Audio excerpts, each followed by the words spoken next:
appreciate it. I know all the panelists have done the same, and I'm very grateful you're all here. It's another busy day in Think Tent, as always, and we're going to get off to a fantastic start with our first ever Free Market Forum event at a Conservative Party conference. For those of you who don't know, Free Market Forum is an initiative supported by both the Institute of Economic Affairs and IEA Forum, and is set up to support free market thinking within the Conservative Party, changing the hearts and minds of the unpersuaded and providing the intellectual firepower and a public platform to existing supporters of classical liberalism. For last month, Free Market Forum published its first paper, 30 Ideas for 2030, which was the next iteration of a paper published in 2010, 20 Ideas for 2020. I'm not quite sure what we're going to do when we get to 2040, but it's going to become a very long paper as we go on. For those of you who haven't read it, or if you would just like another copy, it's available on a QR code, which, like this, which are available, and you can see Jamie is holding one up over in the corner there, so along with a large number of IEA books, which you are very welcome to. So plenty of free market information available at Think Tent this morning. The collection features contributions from a range of Free Market Forum parliamentary supporters, including co-chairs Deanna Davidson and Greg Smith. As we exit the pandemic and move beyond the immediate political issues of Brexit, the Conservative Party is in a fascinating and also risky position. After 11 years in government, albeit under 3 different leaders, the party must show that new, vibrant ideas can come internally to stop voters looking elsewhere for new ideas to ongoing problems. It is incumbent on groups like Free Market Forum to keep asking the question, what can we do to ensure Britain is brighter, richer and happier by the end of the decade? To answer that question, and many others, we're joined by 4 fantastic speakers today, and who will explore this in more detail. And if you're tweeting, please also remember to use the hashtag ThinkTent to share your reflections when discussing online. First up, we have Greg Smith, the Conservative MP for Buckingham, and, as I said, Free Market Forum co-chair. Greg is prior to being elected to Parliament in 2019, Greg worked in print, design and marketing, serving clients across the manufacturing, medical technology and charity sectors, as well as serving for 12 years on Hammersmith and Fulham Council. Next we have Matthew Elliott, who is a member of the Free Market Forum Advisory Council. Matthew is a veteran campaigner and policy entrepreneur, having been CEO of 2 very successful referendum campaigns, which you may have heard of, No to OV in 2011 and Vote Leave in 2016. He also founded the Taxpayers Alliance, Big Brother Watch, Business for Britain and Brexit Central.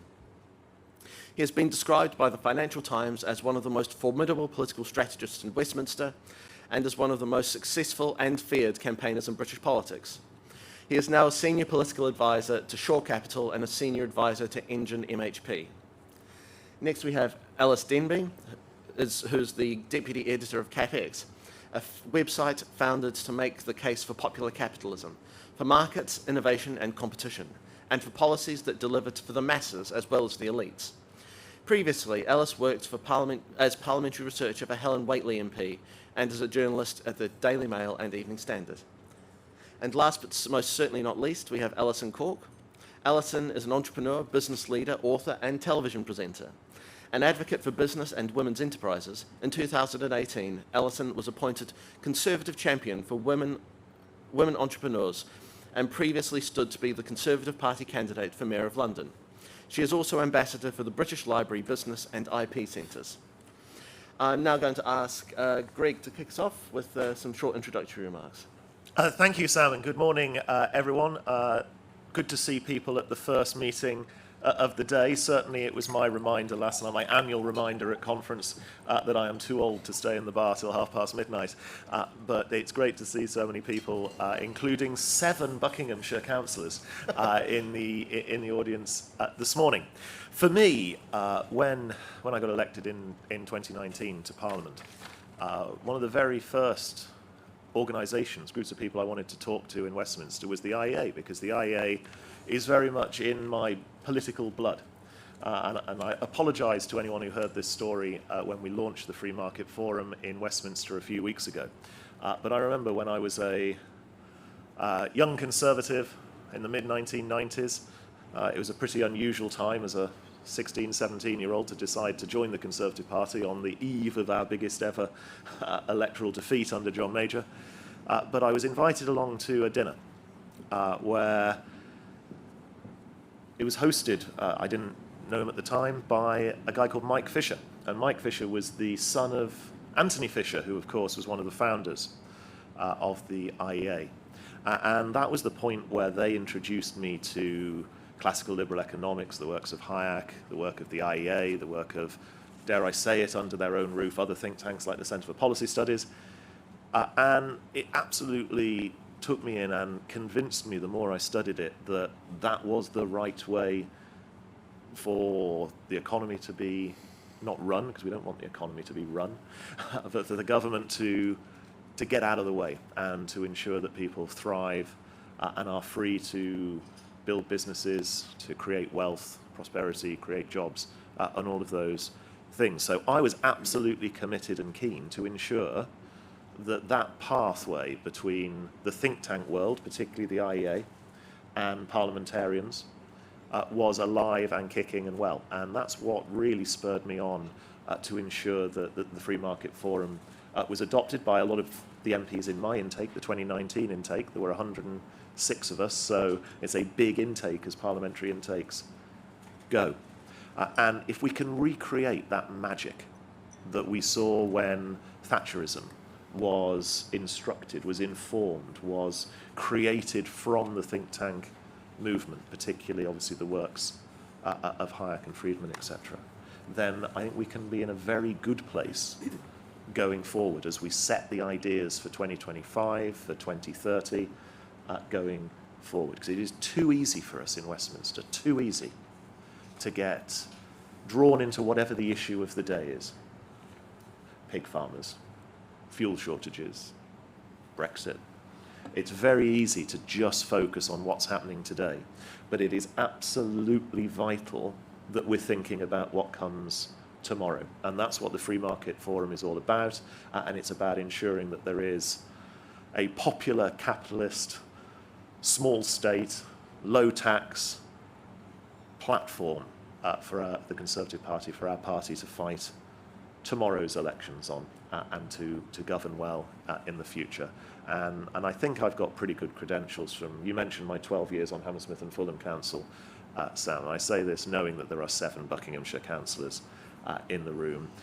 When I was deputy leader of a council, we cut council tax by 20%.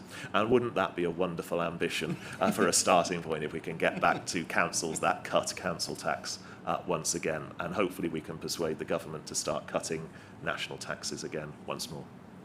Lovely, thank you. Matthew. Oh, sorry. It's very popular. You've got one. Thanks, Matthew. Thank you for inviting me to be on the panel today. As you say, this comes at a really important juncture, being post-COVID, post-pandemic, but also post-Brexit. And I think it's worth thinking back on the slogan that Vote Leave had of take back control. Because, of course, part of the element of Brexit was leaving the EU. But the other key part was what do we actually do with the newfound powers once we've left the European Union. And it struck me actually reading the publication on the way up to Manchester, that actually a lot of the policies suggested in the 30 ideas wouldn't have been able to happen, couldn't actually happen, were Britain still to be within the EU. So that's something to celebrate and remember. If I had to think about one objective for Britain now we're outside, I think it's the key fact that we need to be, the most business-friendly place within Europe. And why do I make that my key objective? It's because everything else really flows from that one point. If you think about the creation of well-paid jobs, you need Britain to be successful in business terms. If you think about investment and building back better, again, you need a vibrant public sector to provide, private sector to provide those resources. If you think about the tax revenues you need for levelling up, again, you need Britain to be very vibrant in business terms. That's why I think the key focus we need to think about is how can we make Britain the place to do business within Europe and within the world. And there are various elements to this. One, of course, is the free trade agenda and I think it's fair to say that Liz Truss has done a superb job on that agenda, and Anne-Marie Trevelyan will pick up the baton there very well as well. We need good infrastructure. That's another key reason why entrepreneurs invest. We need a skilled workforce. I think that should be a key point for Nadhim Zahawi as Education Secretary, to make sure the workforce is skilled. We need to be simplifying regulation hugely, and it's good that David Frost is now picking up on that agenda, thinking about what we can do with the Brexit dividend on the regulation front. But you also come back to the point about tax and spend, the key point about fiscal policy, and the key reason why I set up the Taxpayers Alliance. I think it's almost 20 years ago now. The key reason there, and to make Britain business friendly, it needs to have lower and simpler taxes. That's really, really crucial. And it's a disgrace that Britain has the longest tax code in the world at 10 million words. Basically 48 times the length of the Hong Kong tax code, which seemed to be the best, most efficient tax code. So that needs to be simplified hugely. And I was pleased to read in the report some excellent suggestions for tax cuts. Greg talked about abolishing stamp duty in the report. Deanna talked about abolishing the increase in corporation tax. So there's really, really sound proposals in there that we need to think about in the coming years. And how do you pay for these tax cuts? Well, you need to have a renewed focus on spending, and in particular eliminating wasteful spending. And that was really the key motivator for setting up the Taxpayers Alliance, really cracking down on government waste. So a really key point about why we set it up and why we still write books like the Bumper Book of Government Waste. And one stat that jumped out at me from a recent TPA report, and I'm going to use a pre-2019 stat because it means that it's not sort of clouded by what's happened with COVID in the meantime. But if you look at the pre-2019, there were overruns on 10 government projects costing £17.2 billion. That's the equivalent of £624 per household. So those overruns on those 10 projects alone will be able to pay for a whole load of tax cuts. So the government really needs to look at wasteful spending. And one of the suggestions in the report is making sure that permanent secretaries are held accountable for the projects under their watch. That was a suggestion from Lee Rowley. Another one, and this, if you do a second edition of this will be my contribution to the report. We need to set up a parliamentary budget committee, and this is something that the Taxpayers Alliance has been campaigning on for years. So if you look at the National Audit Office and the Public Accounts Committee, they do great work in the sense of looking at spending retrospectively and auditing what happened in the past and suggesting how mistakes won't happen in the future. But why can't MPs actually audit things in real time before the spending actually takes place? So I think setting up this parliamentary budget committee would be a real force for good in making sure that the government stays honest and that spending is done well. And let's face it, if you look at wasteful spending, I even hear the Labour Party now picking up on the term and talking about how they'll eliminate it. It's often something which oppositions focus on. But I think governments need to focus on it as well, and they shouldn't be ashamed of that. If you look at your own household budget, I know certainly in our household, there's an element of waste every now and again, and TV streaming subscriptions don't use, which you have to cut off, and limiting that sort of waste. So I think having that focus on wasteful spending, eliminating that, putting that money towards tax cuts will be a really important element to making Britain business friendly. Thank you very much. Thank you, Matthew. Alice. So I approached this event thinking about 2030 and what it would mean to still have a Conservative government then and how we might get there. I mean, that would mean 20 years of Conservative governments, an achievement unsurpassed in the modern era. But it is possible. I mean, the Conservatives are the oldest and most successful political party in the world, and the reason for that is that they've always been able to adapt to survive. We've seen that in real time since the coalition era as the party has changed and developed its priorities. And at the last election, it was the Conservatives that recognised a change in the political landscape and that reforged that connection with voters by promising to listen and deliver on the people's priorities. But the duty of a government isn't just to win, it's to govern and it's to reform. And I think of how Margaret Thatcher reflected as she left Downing Street, that she'd left the country in a better state than she found it. And that is surely the only real measure of political success. Great reforming governments are driven by more than just pragmatism. We're all here at an event hosted by the Free Market Forum because we know that competition, innovation and openness are what make societies not just more prosperous, but societies where people are happier, they have happier lives, and they're able to fulfill their ambitions, whoever they are and wherever they come from. And that's exactly why the Free Market Forum and the pro-growth policies in this book are so important. And it's great to see proposals not just for reducing taxes and cutting regulations, but also increasing home ownership, improving education, and something that's particularly close to my heart is reducing the cost of childcare. And this is all great stuff, and I really hope the government is listening, but I'm concerned that it seems that they're just much more interested in pretty basic tax and spend agenda. There's a cabinet that talks the talk on free markets, but the reality is we have the highest tax burden since the war. And there's a real risk, I think, when you have a Conservative government with a big majority like this that's raising taxes, that just becomes the norm. And you just have a case of the Conservatives and Labour bidding each other up on who can spend more on the NHS. It's not giving voters real choice, and it's not giving voters something to believe in. And another concern I have is that the whole levelling up agenda just feels like picking winners. It feels like an anti-cities agenda. And cities have been the engines of growth in every great civilization there's ever been. It's places like London and Manchester that are the absolute essence of that openness and freedom and multiculturalism that we're all about. And the idea that people just wants the government just wants people to stay local just feels utterly desolate to me. So I'm sorry to strike such a glum note, but yeah, as I say, I hope the government is listening to these 30 ideas and more. Thank you. Alison. Good morning. So I come to this from a very pragmatic point of view. I'm an entrepreneur, not a politician.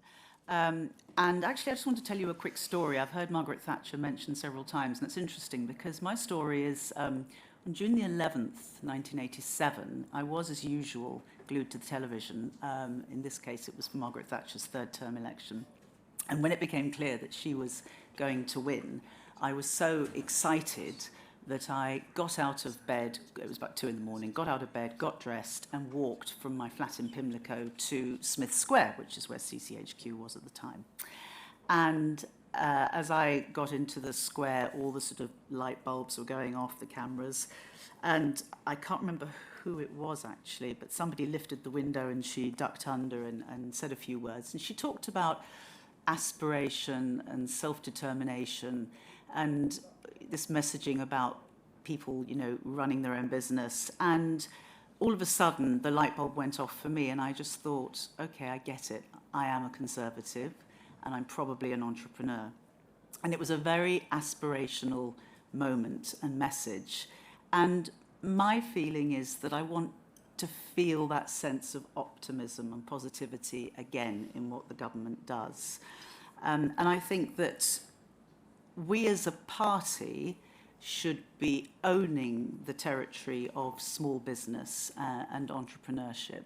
And I'm not sure that currently we really do. We talk a lot about unicorns. I don't hear quite so much talk about acorns. And we all know that acorns can grow into very fine oak trees. Some of them do anyway. So I think there's an awful lot that we can do to encourage and stimulate small business and startups, and that's the thing I'm really interested in. And I think what's really interesting at the moment is that we're not really focused and supporting in ways that we could at a moment when there is the greatest sense of opportunity. And what I mean by that is that COVID has really shunted us all out of our comfort zone, and people who wouldn't normally think of self-employment are starting to think about it, maybe because they've been made redundant, maybe because they've just been jolted into a sense of, well, we only live once, what do I really want to do in life? Maybe it's that sort of development of people having portfolio careers with more than one thing going at once. There are all sorts of reasons why people want to start a business. And in fact, I think I'm right in saying that last year, over 80,000 new businesses were registered, which is a record over the last 5 years. So there clearly is a sense of people wanting to do that. But what we have to do is facilitate that landscape, both culturally and in practical terms. And just as a couple of ideas, and obviously I'll talk about it later when we get into the discussion. But I think that, culturally, it strikes me that we don't start talking about entrepreneurship early enough. And again, I'm just thinking about very sort of practical, simple things we could do that are non-controversial and therefore most likely to happen. Why don't we teach entrepreneurship in schools? Why are we not teaching it? If you want to convince children of the relevance of maths, teach entrepreneurship, and all of a sudden they'll understand what maths is all about.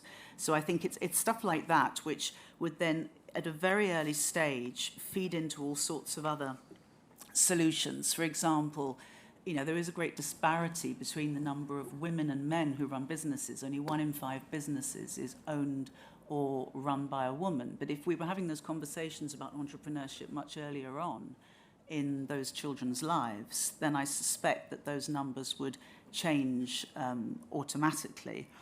So it would address that sense of disparity.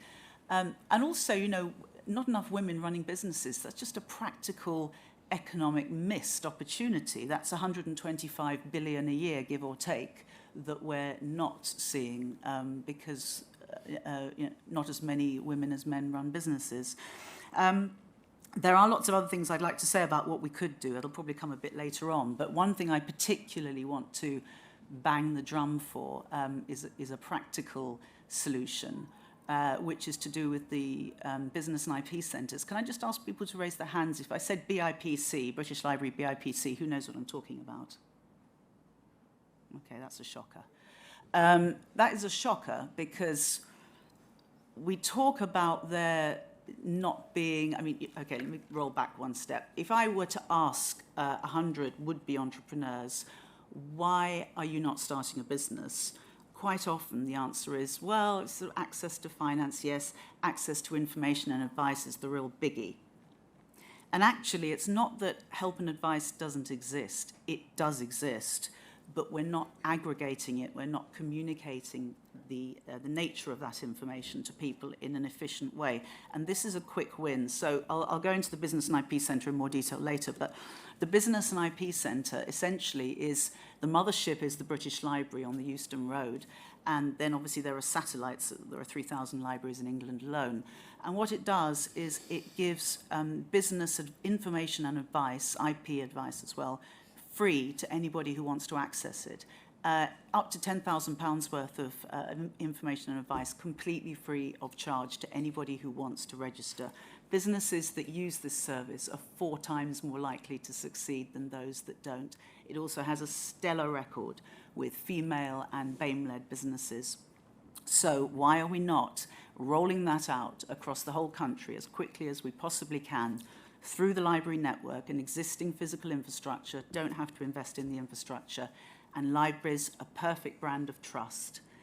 It's an environment people are happy to walk into, to use. There's no threat. It's very democratic. It's very facilitating. Why are we not doing that? And then all of a sudden, all this talk of levelling up and reaching people in smaller communities, encouraging entrepreneurship, that self-determination, that financial independence that stops people being a burden on the state and et cetera. That, I think, is one really simple, quick win that we could go for. I'm going to stop there because I know you want me to. And I can talk for England. As a broadcaster and live television presenter, I can talk for England, so I am going to stop there. Well, hopefully we can tease out some more about this during the question and answer session. I'm going to take ruthless advantage of my position as chair and ask a few questions just to tease out some of the issues from the panel, and then I will open it up to Q&A from the audience. But first, Matthew and Alice, you both talked about the tax burden being the highest it's been in 70 years. Matthew also talked about the problems with government waste. Last week at Labour conference, we saw Labour at least saying that they were going to address some of these issues. Is the Conservative Party still the natural home for free marketeers, Greg? Of course it is. It's certainly not the other side. Look, I think it's partly what the Free Market Forum is all about, to ensure that spirit of classical liberal economics, of small state, low tax is absolutely central to Conservative policy making. And I think the way I put it, I put it in one of the launch documents for the Free Market Forum, is that we've got to hope that as we come out of COVID, as we come out of this unprecedented period where the state has pumped in £400 billion to pay people's wages for furlough and the business grants, all things actually that are the right thing to do. And actually Hayek himself would have argued that in a state of absolute crisis and emergency, that was very much the legitimate role of the state to step in and to do that. But as we come out of it and we work through the recovery, we've got to ensure that it is free market solutions. And the point I made is we've got to hope that things like the national insurance rise were a bump in the road rather than a change of direction. And so I think the spirit of the free marketeer is very much alive and well. It's certainly alive and well amongst the parliamentary party. We've just got to get that thinking and the ideas to make it a reality down on paper first. As my old council leader in my Hammersmith and Fulham days, who's now in the House of Lords, Lord Greenhalgh, used to say, it's in probably a bit too early to be rude, but he used to say, if it's in your head, it's up your arse. You need to get it down on paper. You need to get it worked through and modelled and prove that actually those ideas work better. Just as I think we're going to see with the national insurance increase. I hope it works. I hope we get the money to clear the NHS backlog. I know from my own inbox how many people are literally suffering because they're not getting seen by their GP or diagnosed with cancer early enough and so on. I hope we get that money, but actually I equally see in my own inbox businesses saying, well, actually, we used to have 5 full-time members of staff. We're going to cut 3 of them down to part-time because we can't afford the NI increase. Or we're going to have to I had one that said they were going to let 10 people go because of it.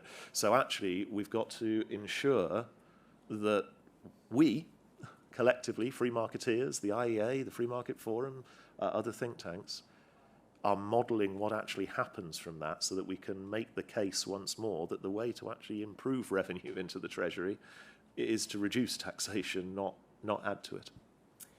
Yeah, I think I would just add to that of course the Conservatives are the home of free marketeers. I mean, Labour certainly aren't, but I think these ideas are in conflict with the sort of national religion of the NHS, which is just sucking in money. And I think it's fair enough to make a pragmatic case that we need a tax rise to pay for social care. But at the same time, if you're going to be the party of free marketeers, you need to be able to say the NHS needs reform. There have to be efficiencies. It can't just be a money pit. And I think that's the way to make sure we maintain this identity as the party of the free marketeers. As an entrepreneur, actually, I want to give a bit of a pat on the back to the government. Obviously there were groups within entrepreneurship who were moaning a bit about, you overlooked us, etc. But actually, the government response, I just remember as a layperson listening to the news, and the government response was so fast, as to misquote Rishi Sunak, I think he said, we went early, we went big. It was just so positive. And, as an entrepreneur, we live or die by what we do on a day-to-day basis. Talk is fine, but it's action that counts. And there was a solid example of action. And, I think we really appreciated that. It was a defining moment for me. And I thought, great, someone's just done something. And it's not going to be the perfect solution, but they've actually done something. And in terms of just a comment on tax, I would say that, when you run a business, I certainly don't resent paying corporation tax because that means you're doing okay. So I think it's, obviously lower tax, keeping tax at a reasonable level, I should say, is desirable because then it means you're more inclined to invest back into your business and things like super deduction, isn't it? Super deduction? Super deduction. Yeah, super deduction. I think that should be extended. I think it's due to end in 2023. I prefer to see that extended again because it just sort of encourages sort of capital investment. But it's we're not asking for freebies. We're quite happy to pay tax. It's just about finding that right balance so that we are incentivized and stimulated as entrepreneurs to carry on. Because the one thing that people do, I think, fail to observe about entrepreneurship quite often, if they're not one, is that whilst we're building a business to make it successful, we are we're underwriting our own failure, and we're taking risk on a day-to-day basis. And unlike in paid employment, where the worst thing that can happen is you get fired if you make a couple of duff decisions, we have to live with the consequences. So it just feels right to me and fair, if I can use that word, that when it comes to the other end of the equation, we're treated with some sort of consideration and sense of advantage, and it was worth taking the risk in the first place. Matthew. This is going to be a very obvious point to make at a Conservative body conference, but I think it's worth reiterating that the Labour Party very much isn't the party of entrepreneurs and free enterprise. And thinking back to the conference last week, it was interesting how the Keir Starmer and his people tried to set it up as a big, sort of almost like a Neil Kinnock moment, where he was taking on the militant tendency and really sort of eradicating the Corbynistas from the Labour Party. And watching the conference, that seemed very fake to me, and that was done in very sort of fake, sort of faux terms. And it really wasn't taking them on the way in which the Neil Kinnock did in the 80s. He's still really dancing around them. And when you start sort of hearing some things that sound good at first, where they talk about sort of eradicating business rates, well, what are you going to replace it with? There was no answer to that question. So the Labour Party very much isn't the place for free marketers. However, sorry, just because I was talking to somebody, I told you I could speak for England. I was speaking to an MP yesterday who said that several of her constituents had actually said, we may go off and vote Labour because of what they've been saying about business rates. So the fact of the matter is that we have to come back with a sensible proposal to counter that. So even if they're not talking sense, they are getting through to people, and that is worrisome. So for me, it would be about maybe a land tax, but that's another conversation. And going back to the 30 Ideas for 2030 paper, which of the ideas does each on the all of you feel is the most politically feasible that we could actually see delivered over the next 8 to 10 years? I'll start with Alice and then move down there. So I think it's an idea that's almost happening. It's Annabelle's essay on getting the state out of childcare. The government have said that they are going to look at the ratios of adults to children in childcare settings, and which should drive down the cost, which I think is brilliant. And I'll tell you why I think this is so important. It's because the high costs of childcare are a hard limit on the choices women have after they have children. There's no real wage gap between men and women until they start having children, at which point the high cost of childcare mean that one parent usually ends up working less, and that's usually the woman. And all I would say about this is that there are those who might argue that this is a woman's choice. If she wants to have children and she wants to work less, then that's her choice. But I would ask them, do men and women make those choices on an equal basis? And I think they don't. And I think reducing the cost of childcare can really help with that, and this will unleash an enormous amount of economic potential, but also just make society better and freer for women and families. So I think it's great, and I think it looks like it might happen. So,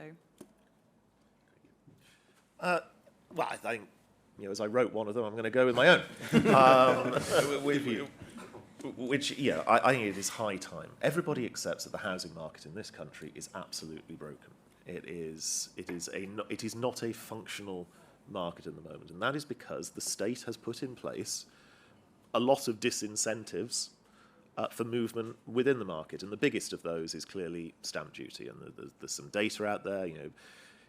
I didn't ever expect to be an advocate of Saga, but Saga came up with some pretty good data that shows about 25% of empty nesters are financially, that want to move, by the way, I'm not saying empty nesters should move, that want to move are financially disincentivized from doing so because of the tax system. And that is perverse. And when it's clearly the case that at the moment the answer is just build, build, build, and I'm not against building houses, but what we don't actually understand is the disparity between supply and demand in the housing market. And that is because there are lots of people living in family-sized homes that frankly don't want to be living in family-sized homes. They want to downsize, which means the whole chain is broken. And so if we get rid of this preposterous tax, tax on aspiration, a tax on home ownership, a tax on movement within a market, then I think we'll actually see it move a lot more freely, and we'll have a much better idea of where that gap is. I think there will still be a gap, and there is still going to be a need to build more homes on brownfield sites, but the tax that is there is such a huge barrier that it's time to just get rid of it. And when we're looking at the alternatives, you know, I know for a fact, having moved house, having taken advantage of the stamp duty holiday myself this year, you know, watching my wife spend every last penny that we've got on decoration and new kitchens and bathrooms and the rest of it, the amount of economic activity you get if you get more movement within the property market, it won't completely make up for the receipts of stamp duty, but it will certainly go a significant way towards it.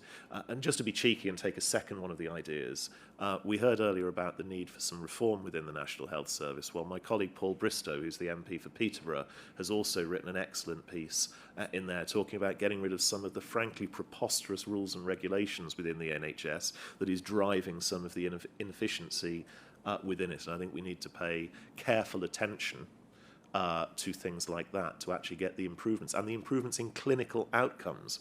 Political debate in this country, unlike the NHS, is entirely on how much we spend on it. Now, money is important. You can't get stuff for free, but we need to move the debate on to clinical outcomes, and in order to move the debate on to clinical outcomes, we need to look at some of the inefficiencies within the current system.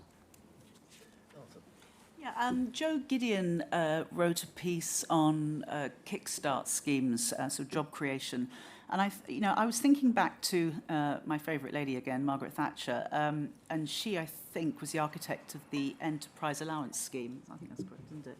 And whilst I'm not in favour of giving money away, because I think the whole sort of principle of entrepreneurship is one of taking responsibility for your actions, I do think that there could be some form of a startup loan, which is really sort of financially incentivized to the recipient to encourage people to start the business. Because I've talked a little bit about access to information and advice, and I think that that's quite an easily solvable problem if it's all aggregated and driven through the libraries. But access to finance is the other thing that people always talk about. And banks aren't the only solution, certainly not for many people, and certainly not for the very smallest businesses that might not, have a particularly strong sort of case to present themselves to banks. So I think that there's a much more sort of multi-layered solution waiting to be found in how we finance, and I keep focusing on small business because I think that's where the opportunity lies, sort of economically speaking, is to encourage more people to be self-employed. CDFIs, I always get this wrong, but it's community development financial institutions who specialise in, nodding way, who specialise in giving finance to those who might otherwise be turned down by banks at sort of responsible rates of interest. So I just think there is something around helping people start the process of self-employment, because it's all very well to just say it's a great thing to do, but it's a journey, and you need the financial support to start and continue that journey to the point where you either become successful or decide that it's not for you and you stop. I'm going to pick up on one of the ones I mentioned in my opening remarks, and that was the one from Lee Rowley. And he was saying that permanent secretaries should be accountable for the spending projects that take place under their watch. And I think one of the crucial failings we've seen in recent years is the fact that civil servants will jump from job to job and are never really held fully accountable for their actions and things that happen under their watch. So to make them more accountable for some of those huge spending decisions, costing millions, often billions of pounds for each one, would be a really good thing. So going to open it up to audience questions now. We've got two likely lads wandering around with microphones. If you wouldn't mind just waiting for the microphone to come to you. Going to take them in batches of 3 or as many as people stick their hands up. So we've got one there and one here in the... So I'm curious about the panel's opinion on NHS reform, particularly with the kind of almost deification of the NHS, and I think it's fair to say that a lot of governments can be wary about trying to reform the NHS in any serious way because of the potential backlash. But I kind of want to know what are the panel's ideas or predictions on the possibilities of serious NHS reform, maybe even moving to an insurance model, because if we don't, at some point we're just going to become a health service with a country attached. And one down here, Jim. Hello. I work for Cooperatives UK, so we're the politically independent association of cooperatives. So it's really great to see one of the ideas, one of the 30 ideas being cutting red tape for cooperatives. Cooperatives are businesses, they rise from entrepreneurship, they trade in markets. I think a lot of our member businesses would be really thrilled to see a focus on cutting red tape for them.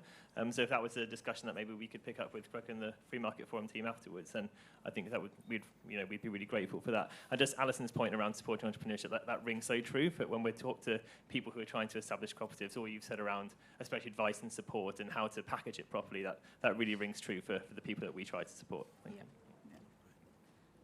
I think there's a gentleman here in the front. This is actually for Mr. Smith. 3 out of the 5 largest companies in the world are now Chinese, and we've seen the distribution of global GDP take a very sharp turn since when we knew free trade to be the norm and the aspirational point of arrival.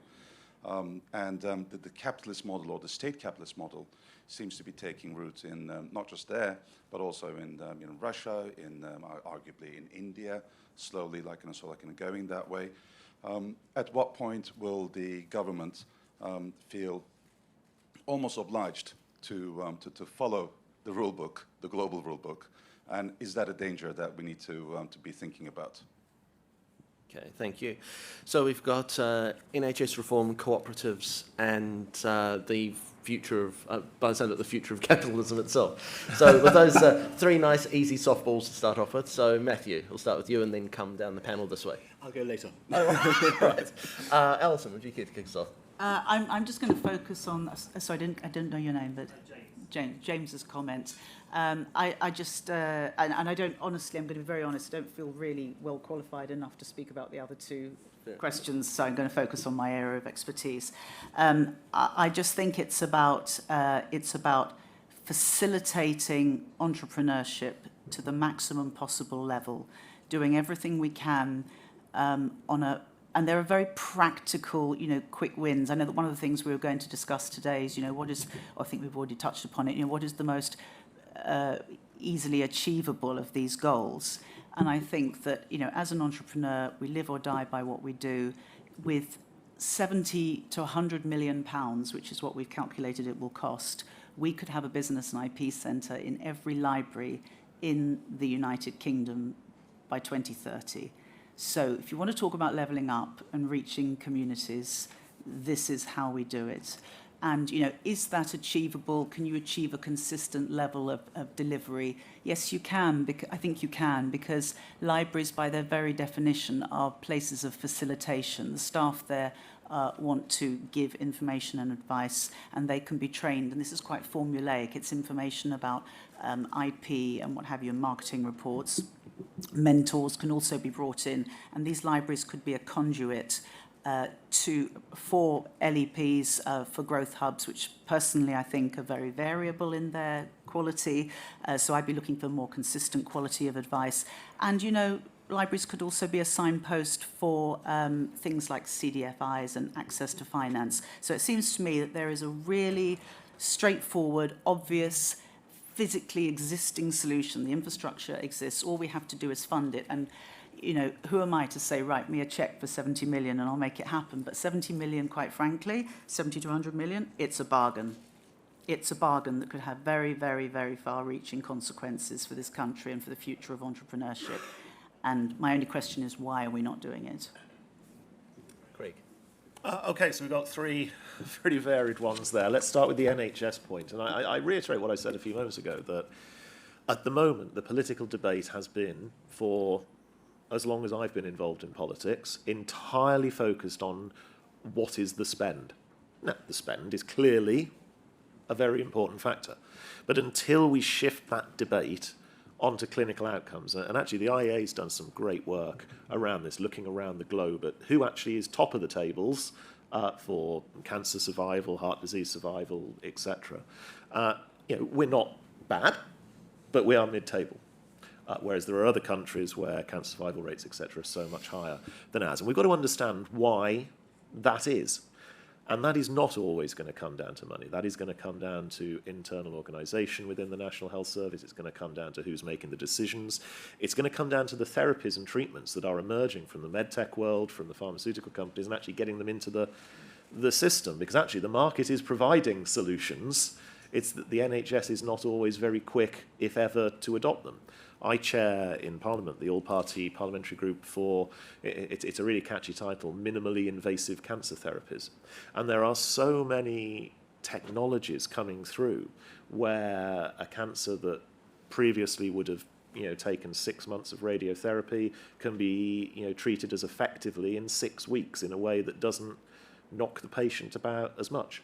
And getting those therapies into the NHS is like smashing your head against a brick wall. We've got to clear out the way to ensure that things that will literally save people's lives, that will stop families facing bereavement far earlier than they should, are adopted quickly and early by the NHS. So that's where I think we need to focus on most to get the clinical outcomes from mid-table to top of the table globally. On cutting red tape, well, I'm happy to do that. I don't care whether you're a cooperative or a small business or a massive global company. We've just got to get the red tape out of the way. We left the European Union for very good reasons. We've now actually got to do something with it. And at the moment, so far, the only red tape that we've particularly got rid of has been in the face of a crisis. And we've seen it over the last week, the various measures that have been taken to extend driver hours, to for HGV drivers, to change the way the testing mechanism, all things we couldn't have done within the European Union.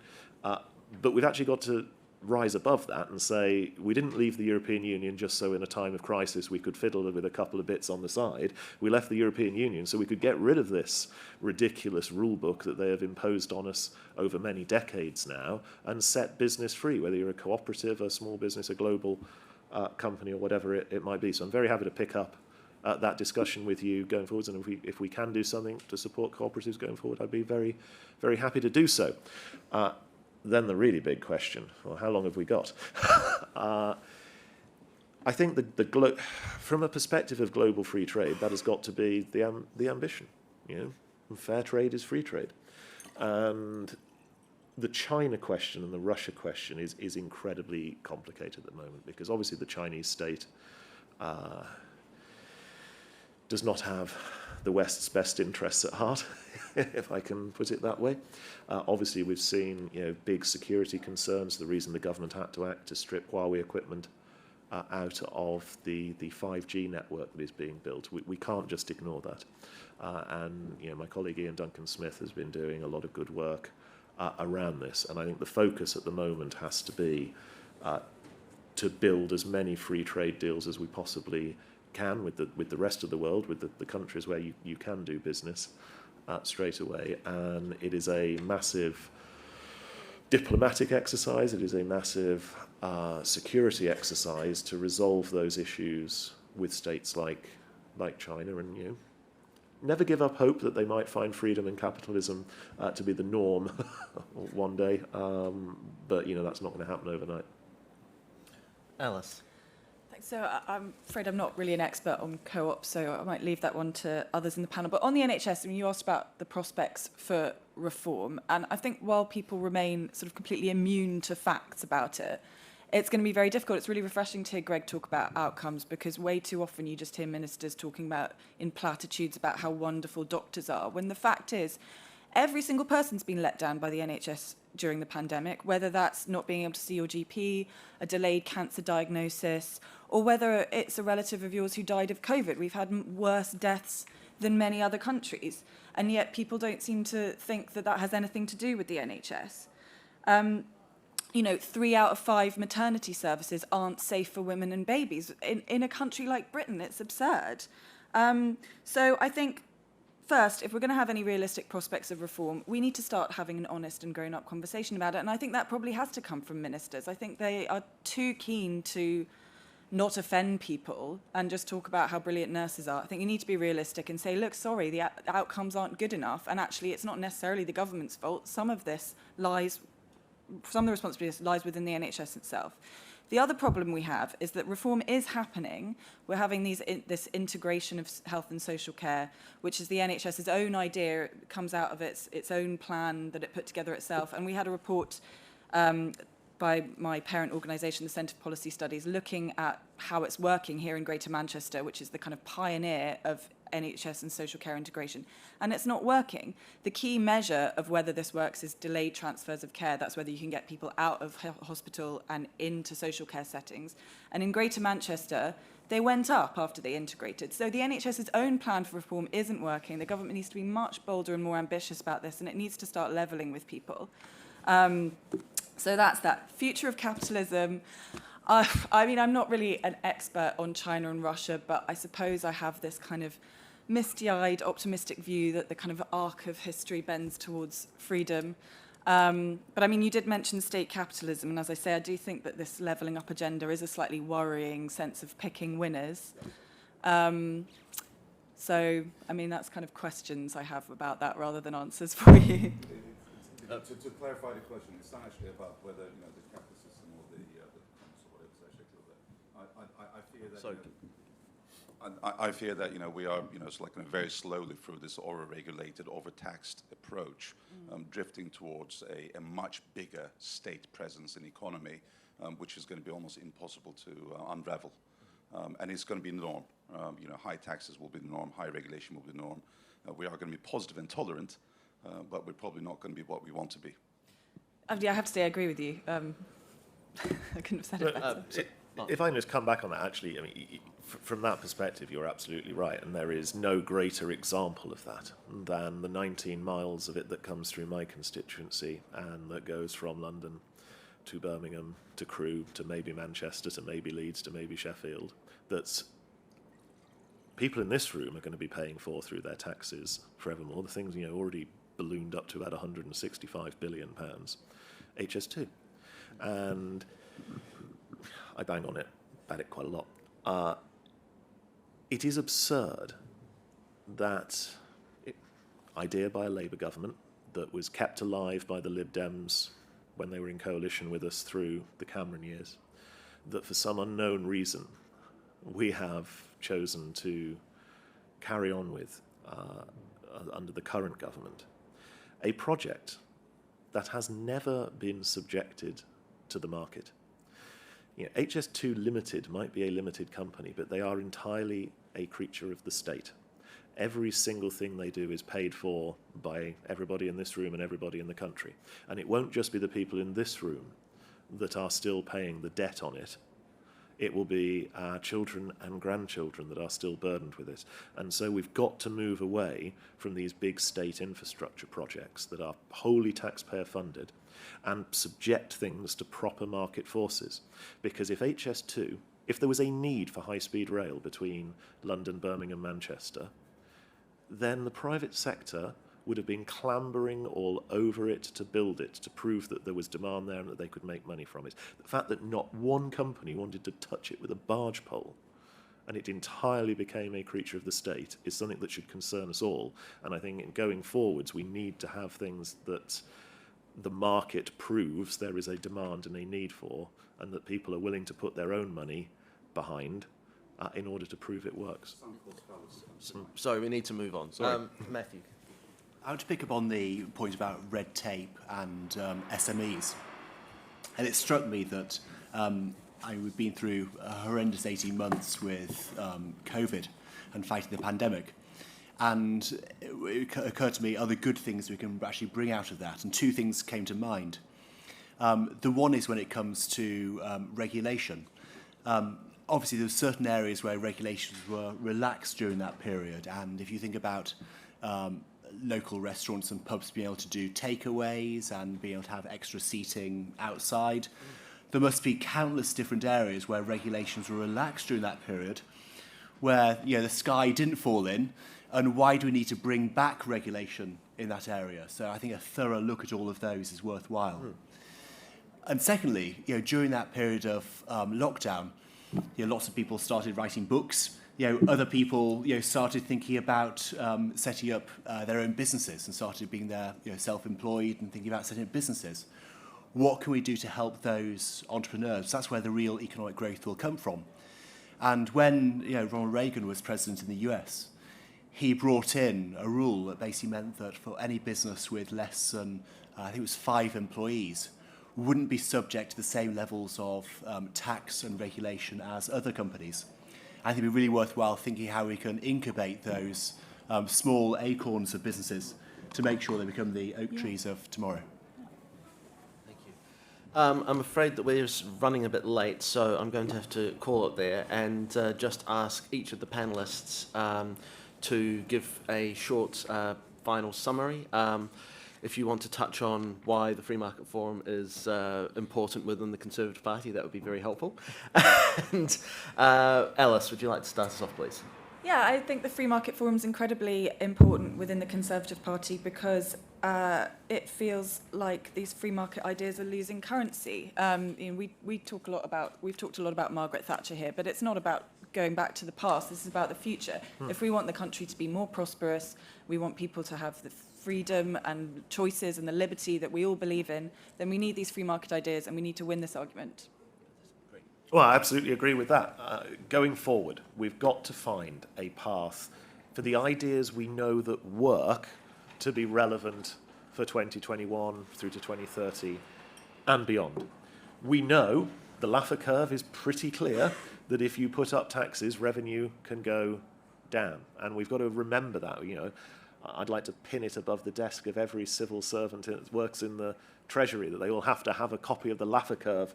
I think that was actually a Taxpayers Alliance idea at one point, that should absolutely be the case. We can win this. We can get back to understanding that the less state that gets in people's way, whether they want to start a business, whether they want to progress in their careers, whether they want to buy a house, whatever it is they want to do, that the state only ever gets in the way. And I will remind everybody that if we look back through history, no economy has ever successfully taxed its way out of economic crisis. No economy has ever prospered by coming out of a recession or a pretty unique crisis like we've had with COVID by just increasing the burden on the general public. And we've got to ensure, with the ideas that the Free Market Forum is going to publish and to herald and to model and to work through, a real free market, classical liberal approach to future government. And we want everybody in this room and in the Conservative Party and in the wider think tank movement involved with that, because ideas come from people who maybe have faced a problem in their own lives or their own business, that know the solution. And the more people that can engage with that and write those ideas down and model them up, then the more prosperous a future we can have as a party and as a country. Alison. Yeah, so from an entrepreneurial perspective, it's about removing barriers to business. So improving access to information and advice, improving access to finance for early stage businesses, tackling some of the less obvious inhibitors to business, such as fraud, which is the most unreported crime, mainly because people are embarrassed when they're victims of fraud. But it, as somebody whose business was once hit by fraud, it's a massive inhibitor, and we don't deal with it fast enough or severely enough. And I do think that's actually a big and serious problem that needs to be tackled. And generally speaking, just to create a cultural shift, I'd love to see us become a nation of entrepreneurs by instinct. And I think that that's something that has to start much earlier on. And to finish off, Matthew. Thanks, Sam. I was delighted to be asked to be on the Advisory Council of the Free Market Forum because I think it's really necessary to have that voice in Parliament, and I actually really fear for the years to come. We're having a situation where Joe Biden in the States wants to spend an extra $3.5 trillion. There's talk of him minting $1 trillion platinum coin, or the Fed minting it to actually spend even more money in the States. And what will that do? That'll lead to inflationary pressures, not just in the US, but right across the world. That will really affect people's standards of living, with higher interest rates, and we're in for, I think, some very difficult economic times. Having that voice within Parliament to remind us of those economic lessons that we need to keep on remembering, and also, crucially, reminding us that there's no such thing as government money, it's all taxpayers' money, and having people in Parliament remembering that when the government increases taxes, when it thinks about how our money is spent, it's actually taxpayers' money that's been spent, your money, my money, that's been spent by the government. Fantastic. Thank you, Matthew. Well, thank you very much all for attending. It's been an interesting panel, and interesting to hear different views of what is going on with the Conservative Party. Just a reminder that if you would like a copy of this paper, get the QR code, which is being given out over in that corner, along with lots of fantastic IEA books, which I wholeheartedly recommend, and have read all of them. So definitely go pick those up. If you want to find out more about Free Market Forum, visit our website, freemarketforum.org, and sign up for our newsletter, or follow us on Twitter at Free Market Forum. There are lots of other fantastic events happening throughout the day at Think Tent. Again, all the information you need is on that table over there. So I think all that's left is to thank our wonderful panel in the normal way. Thank you.